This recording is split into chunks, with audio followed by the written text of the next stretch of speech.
तो दोस्तों, अब जैसा कि हम अपनी पुरानी वीडियो में आपको बता चुके हैं कि हम आपके लिए एक नया कोर्स लाए हैं। जो बच्चे नवोदय में क्लास 9 से एडमिशन चाहते हैं तो आप हमारे उस कोर्स को ज्वाइन कर सकते हैं।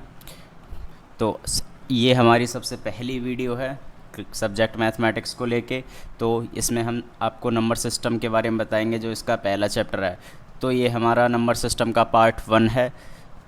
तो आइए इस चैप्टर को अब शुरू करते हैं। तो सबसे पहले आता है डिजिट्स। डिजिट्स क्या होते हैं?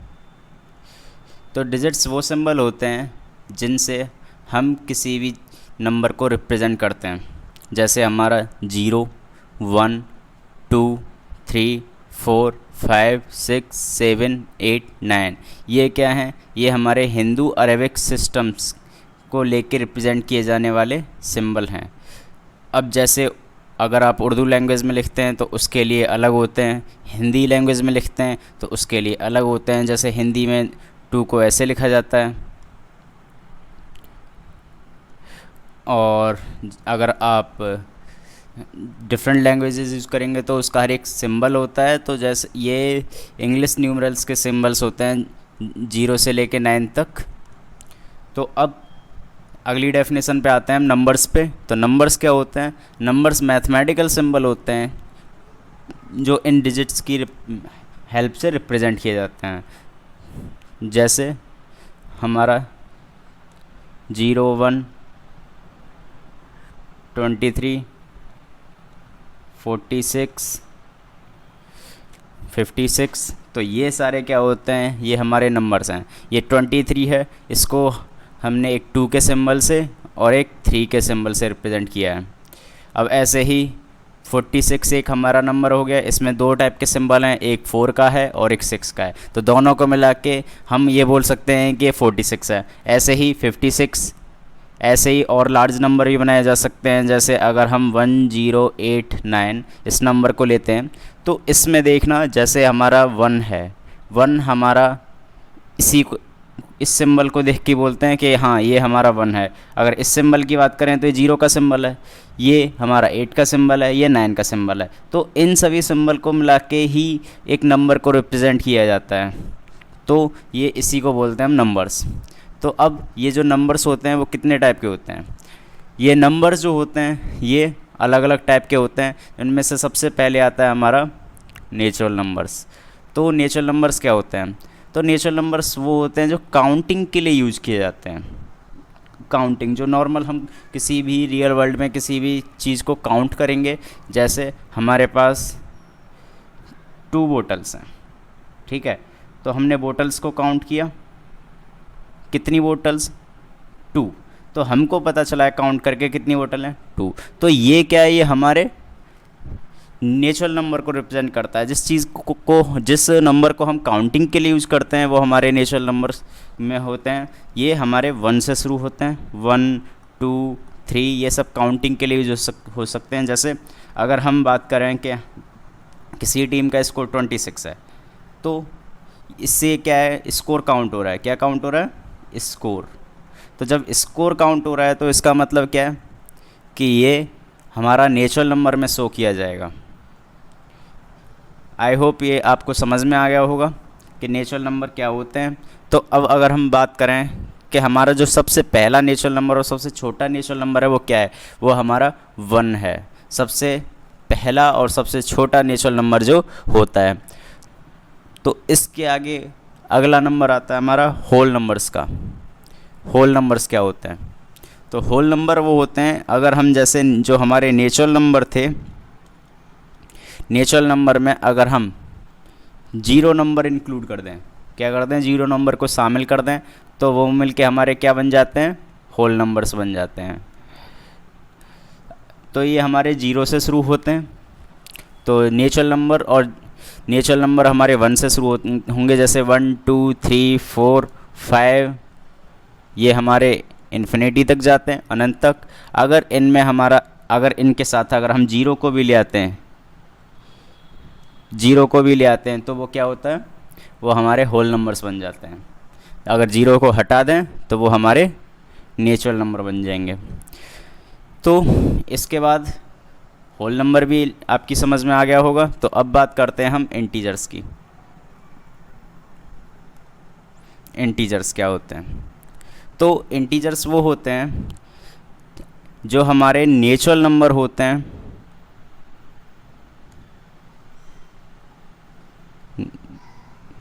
नेचुरल नंबर वो क्या होते हैं, वो हमारे पॉजिटिव में आते हैं, प्लस में। अगर उन्हीं नेचुरल नंबर्स के आगे माइनस आ जाए, -1, -2, -3 और पॉजिटिव 1, 2, 3, तो हमारे जो नेगेटिव होते हैं और जो पॉजिटिव होते हैं, दोनों नंबर्स को मिला के, और इनके साथ में हमारा 0 भी आता है, तो दोनों को मिला के क्या बोला जाता है? इंटीजर, जिसमें हमारे पॉजिटिव और नेगेटिव नंबर दोनों शामिल होते हैं।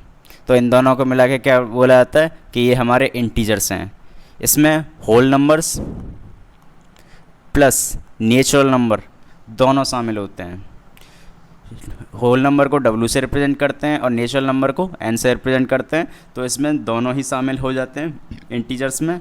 और साथ में हमारे नेगेटिव नंबर्स भी आते हैं जो माइनस में होते हैं।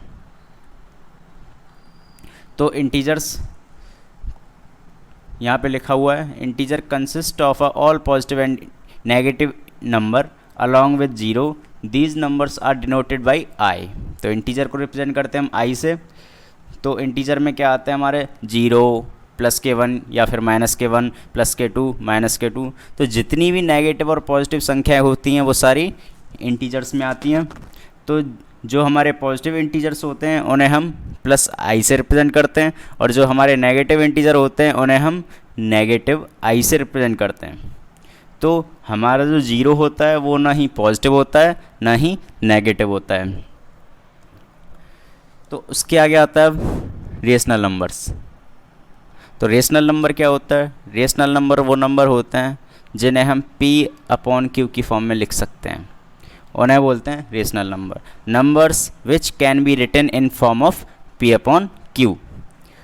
तो जहाँ पे P और Q हमारे क्या होते हैं? इंटीजर्स के पार्ट होते हैं, मतलब ये हमारे नेगेटिव भी हो सकते हैं और ये हमारे पॉजिटिव भी होते हैं। तो जो हमारा P और Q है वो हमारा पॉजिटिव भी होगा, नेगेटिव होगा, लेकिन जो Q है वो हमारा 0 के बराबर नहीं होगा। क्यों नहीं होगा? जैसे अगर हमारा P मान लेते हैं हमारा -2 हो गया, Q हो गया 0, तो अगर हम इसे 2/0 लिखेंगे तो ये हमारा हो जाता है नॉट डिफाइंड। क्या हो जाता है?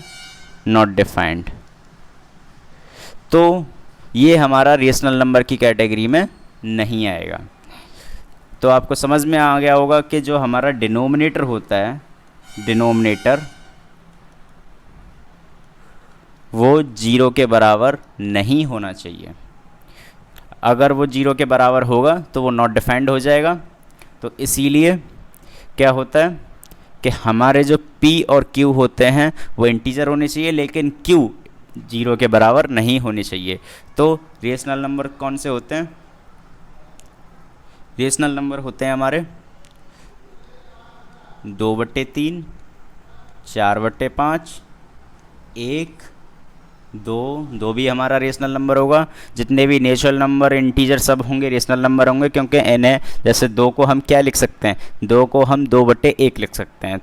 2 हमारा इंटीजर भी हो गया, नेचुरल नंबर भी हो गया, होल नंबर भी हो गया और रेशनल नंबर भी हो गया। तो क्योंकि 2 को 2/1 लिखा जा सकता है, ऐसे 6 को हम 6/1 लिख सकते हैं। तो ये सारे किस कैटेगरी में आते हैं? ये हमारे रेशनल नंबर की कैटेगरी में आते हैं।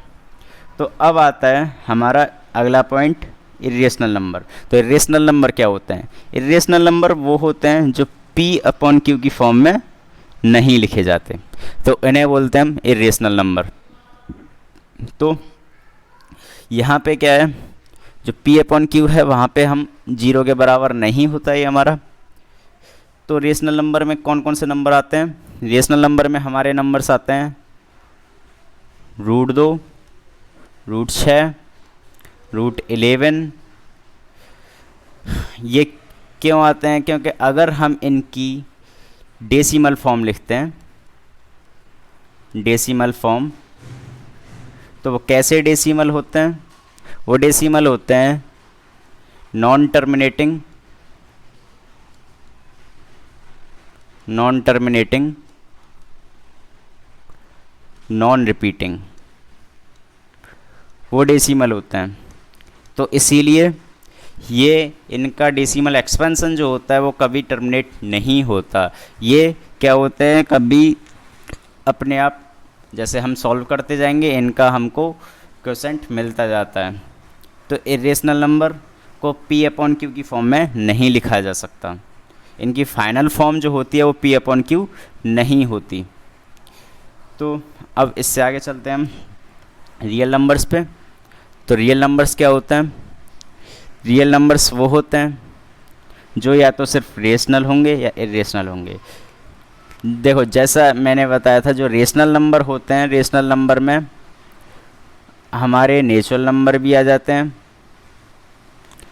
और हमारे होल नंबर भी आ जाते हैं, इंटीजर भी आ जाते हैं,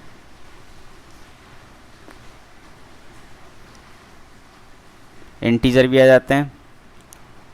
तो इन सभी को मिला के हम रेशनल नंबर बोल सकते हैं। ठीक है, तो अब क्या होता है, जब हमारे rational plus irrational number in दोनों को मिला दिया जाता है तो वो क्या, इन दोनों का जो सेट बनता है उसे क्या बोलते हैं? उसे बोलते हैं हम रियल नंबर। तो इन दोनों के सेट को क्या बोलते हैं? Real number. ठीक है, तो अब तो ये आपकी समझ में आ गया होगा कि रियल नंबर क्या होते हैं। रियल नंबर में दोनों आ जाते हैं, कौन कौन से? रेशनल नंबर और रेशनल नंबर। ठीक है, तो अब क्या होगा, अब इसकी एक और डेफिनेशन होती है। इसकी एक और डेफिनेशन क्या होती है? वो सारे नंबर जिन्हें नंबर लाइन पे रिप्रेजेंट किया जा सकता है। तो ये नंबर लाइन क्या होता है? नंबर लाइन होता है, जैसे आपने देखा होगा कि ऐसे एक लाइन ड्रॉ करते हैं हम, जो इधर की तरफ होती है माइनस वाली नंबर लिखे जाते हैं माइनस के इन्फिनिटी, और जो इधर की तरफ होती है वो प्लस के इन्फिनिटी होती है।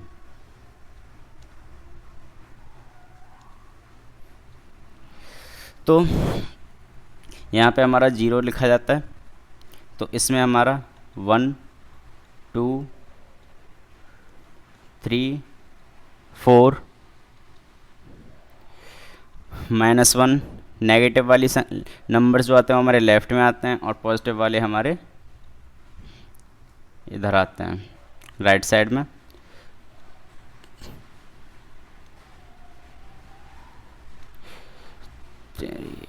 तो अब इसके बाद यहाँ पे -2 -3 -4 ये सारे हो जाएंगे। तो आप इसमें देखो ये जो नंबर्स होते हैं 1 2 3 4 ये सारे रेशनल नंबर्स होते हैं। इन्हें हम होल नंबर में भी काउंट कर सकते हैं, इन्हें हम इंटीजर भी बोल सकते हैं, इन्हें हम नेचुरल नंबर भी बोल सकते हैं। तो अब बात आती है कि इसमें इरेशनल नंबर कहाँ होते हैं? इरेशनल नंबर भी होते हैं। जैसे इस पॉइंट पे अगर आप निकालोगे तो यहाँ पे आता है हमारा √2। ऐसे ही इनके बीच में आ जाता है हमारा √5 आ जाएगा, √6 आ जाएगा, √7 आ जाएगा, √8 आ जाएगा। तो इनके बीच में, और अगर हम फ्रैक्शन लेते हैं, जैसे अगर हम बात करते हैं 1/2 की, तो ये वाला पॉइंट हमारा 1/2 हो जाएगा। ठीक है, तो ये सारे होंगे। तो अब आपकी समझ में आ गया होगा कि नंबर लाइन पे कैसे रिप्रेजेंट कर सकते हैं। तो वो सारे नंबर जो नंबर लाइन पे रिप्रेजेंट किए जा सकें वो सारे होते हैं हमारे रियल नंबर्स। ठीक है, तो आपका रियल नंबर का कंसेप्ट क्लियर हो गया होगा। तो अब आगे शुरू करते हैं हम इवन नंबर्स को। तो इवन नंबर्स क्या होते हैं? इवन नंबर्स वो सारे नंबर होते हैं जिनमें डिवाइड करते हैं हम किससे? 2 से, जिनमें 2 से कम्प्लीटली डिवाइड हो जाता है और हमारा जो रिमाइंडर होता है वो होता है 0। जैसे ये होगा हमारा 2 4 6 8। ऐसे अगर हम नंबर लेते हैं तो वो सारे नंबर, जैसे अगर हम 96 96 में 2 से डिवाइड करेंगे तो कितना आता है, 48 टाइम्स जाता है। ठीक है, तो 48 टाइम्स गया, तो यहाँ पे देखना कंप्लीटली डिवाइड हो गया ना, यहाँ पे हमारा रिमाइंडर कितना है, यहाँ पे हमारा रिमाइंडर है 0। ठीक है, तो यहाँ पे हमारा रिमाइंडर कितना हुआ, 0। तो यहाँ पे जब कंप्लीटली डिविजिबल हो जाएगा कोई भी नंबर 2 से बाई 2, तो उसे हम क्या बोलेंगे, उसे बोलेंगे हम इवन नंबर। क्या बोलेंगे, इवन। ठीक है, तो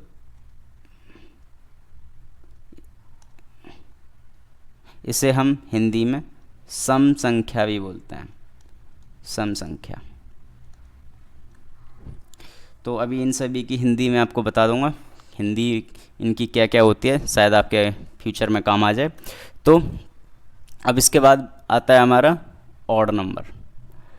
तो ऑड नंबर क्या होते हैं, ऑड नंबर वो होते हैं जो हमारे 2 से डिवाइड नहीं जाता, तो वो होते हैं हमारे ऑड नंबर्स। ठीक है, तो जैसे 1, 3, 7, या फिर जैसे हम बात करें 91 की, तो 91 में जब हम 2 से डिवाइड करते हैं तो यहाँ पे हमारा क्या आता है, यहाँ पे हमारा आएगा 45, तो हमारा क्वोशेंट आएगा, और एक हमारा रिमाइंडर आता है, यानी शेषफल आता है। ठीक है, तो यहाँ पे हमारा रिमाइंडर 0 नहीं है ना, तो अब क्या होगा, ये ऑड नंबर होंगे। ठीक है, क्योंकि इनमें 2 से भाग पूरी तरह से नहीं जा रहा है। तो जिन संख्याओं में 2 से भाग चला जाता है पूरी तरह से, उन्हें हम क्या बोलते हैं, ऑड नंबर बोलते हैं। तो अब आता है हमारा प्राइम नंबर। तो प्राइम नंबर क्या होता है, अब यहाँ पे प्राइम नंबर्स, तो प्राइम नंबर्स को हिंदी में बोलते हैं अभाज्य संख्याएं, और ऑड नंबर को बोलते हैं विषम संख्या। तो प्राइम नंबर्स क्या होते हैं, प्राइम नंबर्स वो होते हैं जिनमें एक और स्वयं के अलावा और किसी संख्या से भाग नहीं जाता। तो कहने का मतलब जो फैक्टर होते हैं, फैक्टर मतलब गुणनखंड, ठीक है, वो क्या होते हैं, वो सिर्फ इनके 2 ही होते हैं, 2 फैक्टर होते हैं। एक तो इनका 1 होता है और वो दूसरा ये खुद होते हैं। ठीक है, 2 ही फैक्टर होते हैं। जैसे अगर हम बात करते हैं 41 की, तो 41 में किसी और से डिवाइड नहीं जा रहा है, तो 41 में सिर्फ किससे डिवाइड जाता है, एक तो ये इसमें 1 से जाता है और एक 41 से जाता है। तो इनके 2 ही फैक्टर हुए। फैक्टर क्या होता है, जिन संख्याओं से किसी में भाग चला जाए उसे बोलते हैं फैक्टर उस संख्या का। तो यहाँ पे 1 और 41 ये 2 फैक्टर हो गए इनके। तो इसमें क्या होगा, ये हमारा कैसा नंबर है, ये हमारा प्राइम नंबर है। कैसा नंबर है, प्राइम, मतलब अभाज्य संख्या है, क्योंकि इसके सिर्फ 2 ही फैक्टर हैं, एक तो 1 हो गया, एक वो खुद हो गया, इसके अलावा इनका कोई तीसरा फैक्टर नहीं है। तो जो हमारा 2 है, 2 वो सिर्फ एकमात्र ऐसा इवन नंबर है जो साथ के साथ हमारा क्या है, इवन के साथ साथ प्राइम भी है। ठीक है, तो जैसे 2, क्योंकि 2 के अगर आप फैक्टर करते हैं तो ये तो 1 का भाग जा रहा है या फिर 2 का जा रहा है, तो ये एकमात्र ऐसा इवन नंबर है जो साथ में प्राइम भी है। ठीक है, तो आपके समझ में आ गया होगा कि प्राइम नंबर्स क्या होते हैं। तो अब बात करते हैं हम कंपोजिट नंबर्स की। ठीक है, तो कंपोजिट नंबर्स क्या होते हैं, कंपोजिट नंबर्स को हिंदी में बोला जाता है भाज्य संख्याएं, भाज्य संख्या। ठीक है, तो भाज्य संख्या, अब आपको पता चल गया होगा कि प्राइम नंबर्स का उल्टा होता है, क्योंकि प्राइम नंबर्स को भाज्य बोला जाता है, ये भाज्य होते हैं। ठीक है, तो इनके जस्ट अपोजिट होते हैं। तो वो सारे नंबर जिनके कम से कम 3 फैक्टर होते हैं, कितने, कम से कम 3 फैक्टर होते हैं। ठीक है, तो ये भी बोला जा सकता है कि मोर देन 2 से ज़्यादा होते हैं फैक्टर, मोर देन 2। ठीक है, तो उनको हम क्या बोलते हैं, कंपोजिट नंबर्स। तो प्राइम नंबर्स में क्या था, तो प्राइम नंबर जो थे उसमें 2 ही फैक्टर होते हैं, लेकिन कंपोजिट नंबर में 2 से ज़्यादा फैक्टर होते हैं। जैसे अगर हम बात करते हैं 46 की, तो देखना 46 के फैक्टर क्या क्या हैं। 46 में 2 से भी डिवाइड जाता है, 23 से भी जाता है, और 1 से भी जाता है, और 46 से भी जाता है। तो 46 में 4 ऐसी संख्या हो गई जिनमें इसमें डिवाइड जाता है, जैसे 1, 2, 23, 46 4 संख्याएं हो गई। तो इसका मतलब क्या है, 46 के कितने फैक्टर हुए, कितने गुणनखंड हुए 46 के, इसके हुए 4। ठीक है, तो इसके 2 से ज़्यादा फैक्टर हो गए ना। ठीक है, 2 से ज़्यादा हो गए तो अब इसे क्या बोलेंगे हम, भाज्य संख्याएं। ठीक है, क्लियर। तो यहाँ तक आपको समझ में आ गया होगा कि भाज्य संख्याएं कौन सी होती हैं। तो वो सारी संख्याएं जिनके 2 से ज़्यादा फैक्टर होते हैं वो क्या होती हैं, भाज्य संख्याएं। ठीक है, तो इनमें वो 2 तो होते ही हैं जिनमें 1 होगा और एक वो संख्या खुद होगी। ठीक है, इसके अलावा वो इसमें तीसरा गुणनखंड भी उसका होगा। ठीक है, तो इसके आगे चलते हैं। अब बात करते हैं हम प्रॉपर्टीज ऑफ रेशनल नंबर्स। ठीक है, प्रॉपर्टीज ऑफ रेशनल नंबर्स। तो अब बात करते हैं क्लोजर प्रॉपर्टीज़ की। तो क्लोजर प्रॉपर्टीज़ क्या होती हैं, क्लोजर प्रॉपर्टीज़ वो होती हैं कि कोई से भी दो रेशनल नंबर्स उनका जो सम है और मल्टीप्लिकेशन है वो भी रेशनल नंबर ही आता है। जैसे हमारा देखो पहला एग्जांपल है, तो पहले एग्जांपल में क्या हमारा 2 है और 2/7 है। तो देखो 2 एक रेशनल नंबर है जैसा पहले आपको बता दिया गया, और 2/7 ये भी हमारा एक रेशनल नंबर है, परमेय संख्या है। ठीक है, तो रेशनल नंबर क्या होते हैं, जो P/Q की फॉर्म में लिख सकते हैं। तो 2 को हम 2/1 लिख सकते हैं। तो अगर हम इसे सॉल्व करते हैं तो क्या हो जाता है, 14 प्लस के यहाँ पे LCM लेने के बाद 2/7, तो यह आता है हमारा 16/7। तो ये इतना आ गया ना। तो जब ये इतना आ गया तो अब क्या है, देखो 16/7 ये P/Q की फॉर्म में हो गया। तो ये भी हमारे रेशनल नंबर थे और ये भी हमारे रेशनल नंबर थे। तो इससे क्या पता चला कि जो हमारे 2 रेशनल नंबर का जो सम होगा वो हमेशा रेशनल ही आएगा। ठीक है, तो अब इसके बाद आता है मल्टीप्लिकेशन की बात करते हैं। अब मल्टीप्लिकेशन के लिए जैसे इसी एग्जांपल को लेते हैं, तो हम मल्टीप्लिकेशन में क्या लिखेंगे, 2 × 2/7 तो 1। ठीक है, ये भी हमारा रेशनल नंबर है, ये भी हमारा रेशनल नंबर है। तो देखो 2 का मल्टीप्लाई हो जाएगा इस 2 के साथ तो क्या हो जाएगा 4, 7 का मल्टीप्लाई हो जाएगा इस 1 के साथ तो वो क्या हो जाएगा 7। तो देखो 4/7 ये भी P/Q की फॉर्म हो गई ना। ठीक है, तो इसके बाद इसका मतलब क्या है, ये हमारा रेशनल नंबर है। तो जब 2 रेशनल नंबर का 2 परमेय संख्याओं का गुणा किया जाता है तो वो भी एक परमेय संख्या होती है। इसे बोलते हैं हम क्लोजर प्रॉपर्टी। ठीक है, तो अब चलते हैं अगली प्रॉपर्टी पे जिससे बोलते हैं हम कॉम्यूटेटिव प्रॉपर्टी। ठीक है, तो कॉम्यूटेटिव प्रॉपर्टी में क्या है, ये सिंपल है। ठीक है, जैसे पहला ये हम बात करते हैं हम एडिशन के लिए। ठीक है, जैसे अगर हम 2 + 3 को जोड़ें तो 2 + 3 कितना होता है हमारा 5 आता है। और अगर हम 3 + 2 को जोड़ें तो भी हमारा 5 ही आएगा। ठीक है, तो कहने का मतलब 2 + 3 = 3 + 2 हो गया ना। तो अगर जो हमारे 2 टर्म हैं जैसे 2 और 3 नंबर थे, इनको आगे पीछे भी रखा जाए तो इनका वैल्यू होती है सेम होती है, बराबर होती है। तो ये क्या होती है हमारी कॉम्यूटेटिव प्रॉपर्टी। ठीक है, तो ऐसे ही मल्टीप्लिकेशन में बात करते हैं। मल्टीप्लिकेशन में क्या होता है, जैसे अगर हम 2 × 3 करें तो कितना आएगा 6 आएगा। अगर 3 × 2 करें तो वो भी 6 आएगा। तो देखो 2 की जगह 3 आ गया, 3 की जगह 2 आ गया, लेकिन वैल्यू दोनों में सेम है ना। ठीक है, इसमें भी वैल्यू सेम है, इसमें भी वैल्यू सेम है। तो 2 × 3 = 3 × 2, तो इसमें भी दोनों में बराबर हो गया। तो इसे बोलते हैं कॉम्यूटेटिव प्रॉपर्टी। ठीक है, तो अब अगली प्रॉपर्टी पे चलते हैं जिससे बोलते हैं हम एसोसिएटिव प्रॉपर्टी। ठीक है, तो एसोसिएटिव प्रॉपर्टी में क्या होता है, यहाँ पे हमारे कोई से भी 3 नंबर होंगे। ठीक है, तो इसमें सबसे पहले बात करते हैं हम एडिशंस की। तो एडिशन में क्या होता है, तो एडिशन में सबसे पहले जैसे हमारे पास 2 नंबर हो गए, एक तो हो गया हमारा, ठीक है सॉरी, तो जैसे ये एक हो गया हमारा 2, ठीक है, एक हो गया हमारा 3 और एक हो गया हमारा 4। तो अगर हम 2 + 3 पहले करें, ठीक है, और बाद में 4 को जोड़ें तो कितना आएगा, 2 + 3 5 + 4 कितना हो गया 9, ठीक है।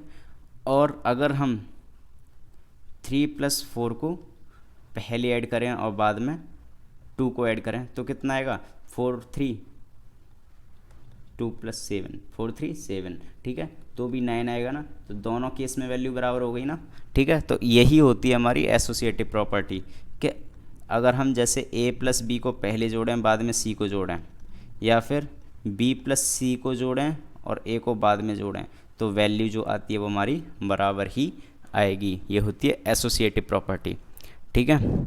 तो ऐसे ही मल्टीप्लिकेशन में बात करते हैं। तो मल्टीप्लिकेशन में क्या होता है, तो मल्टीप्लिकेशन में जैसे हमारे पास a 2 है, b 3 है, c 4 है, तो अगर हम 2 × 3 पहले करते हैं और बाद में 4 का मल्टीप्लाई करें तो कितना आ जाएगा, 6 × 4 24 आ जाएगा, सेम एज, ठीक है। तो ऐसे ही अब हम 3 × 4 का मल्टीप्लाई पहले करते हैं और बाद में 2 का मल्टीप्लाई करते हैं, ठीक है। ये तो पता ही होगा कि हम ब्रैकेट वाली संख्या पहले सॉल्व करते हैं। तो 2 × 4 × 3 कितना होता है, 12 होता है, तो भी हमारा नंबर कितना है, 24। तो दोनों केस में हमारी संख्याएं बराबर हो गई, ठीक है। तो ये होता है कि a × b × c बराबर a × b × c, ये दोनों केस में हमारा बराबर आएगा। तो इस चीज़ को बोलते हैं हम एसोसिएटिव प्रॉपर्टी, ठीक है। तो अगला आता है हमारा डिस्ट्रीब्यूटिव प्रॉपर्टी, ठीक है।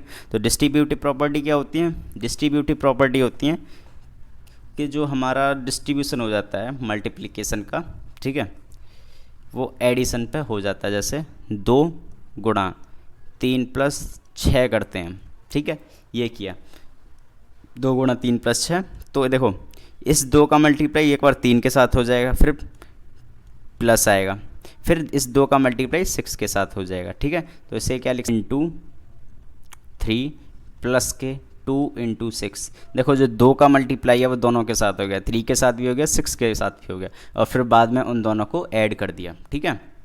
तो ये चीज़ हो गई। तो दो ऐसे कोई भी संख्या होगी तो देखो इसकी वैल्यू अगर हम 3 + 6 को ऐड करें तो कितना हो जाएगा, 9 × इसका कितना हो जाएगा, 2, ठीक है।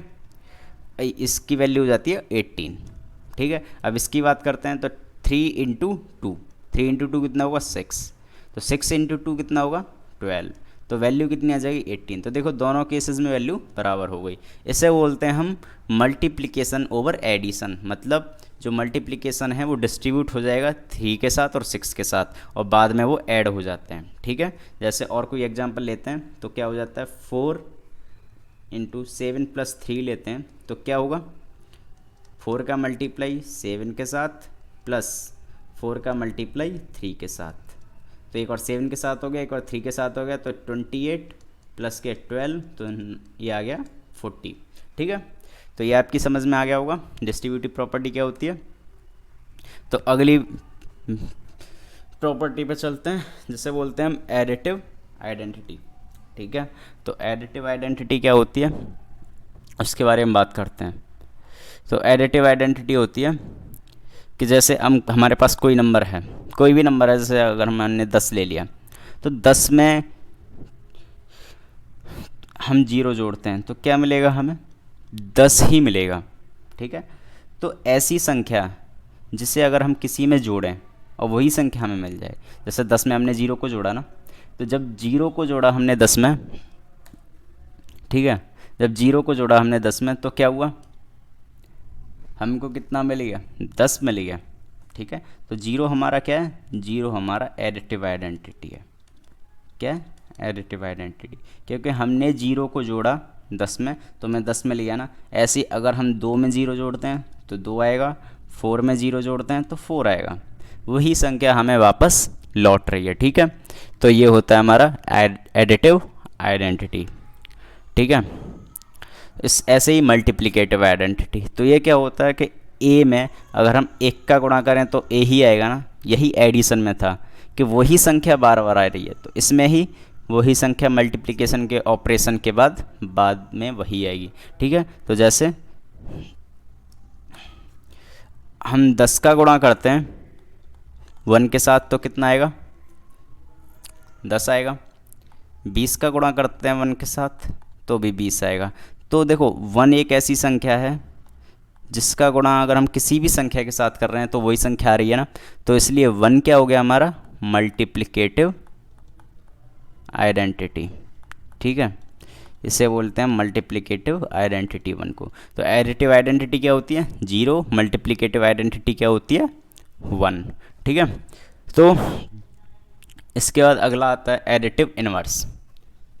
तो एडिटिव इनवर्स क्या होता है? एडिटिव इनवर्स होता है कि किसी संख्या में, अब जैसे 2 में हम ऐसा क्या जोड़ें कि बराबर में 0 आ जाए। तो क्या जोड़ेंगे हम 2 में ऐसा? 2 में अगर हम जैसे -2 को जोड़ते हैं तो क्या आएगा 0 आएगा ना। तो -2 क्या हुआ, 2 का इन्वर्स हो गया -2। ठीक है, -2 इज एडिटिव इनवर्स ऑफ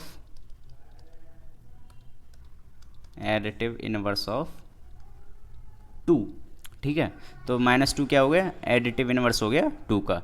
अब ऐसे ही अगर हम 98 में माइनस के 98 जोड़ते हैं तो क्या आएगा 0 आएगा ना।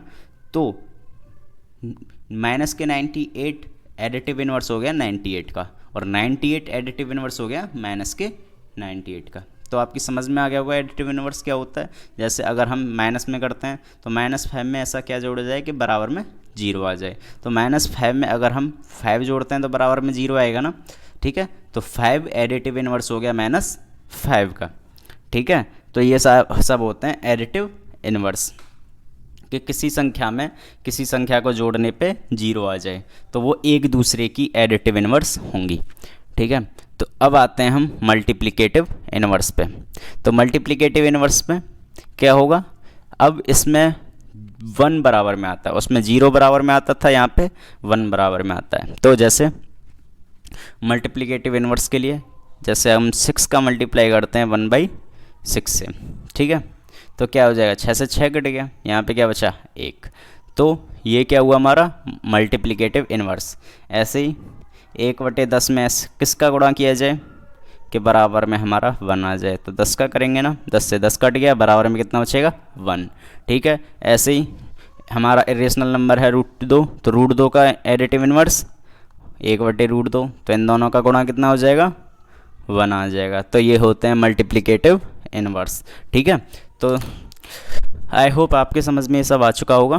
ठीक है, तो अब चलते हैं, आपको ये कुछ क्वेश्चंस दिए हैं घर पे करने के लिए, तो आप इसकी प्रैक्टिस कर सकते हैं। जैसे पहला क्वेश्चन है which is not a rational number among the following. तो आपको इसमें ये बताना है कि इसमें से कौन सा रेशनल नंबर नहीं है। ठीक है, तो √2 माइनस के 2 वो क्या है, कैसी संख्या है, ये आपको बताना है। ये इरेशनल नंबर है या फिर नेचुरल नंबर है, इंटीजर है या फिर होल नंबर है। तो आपको अगले क्वेश्चंस में क्वेश्चन नंबर 3 में 6 संख्याएं दी गई हैं।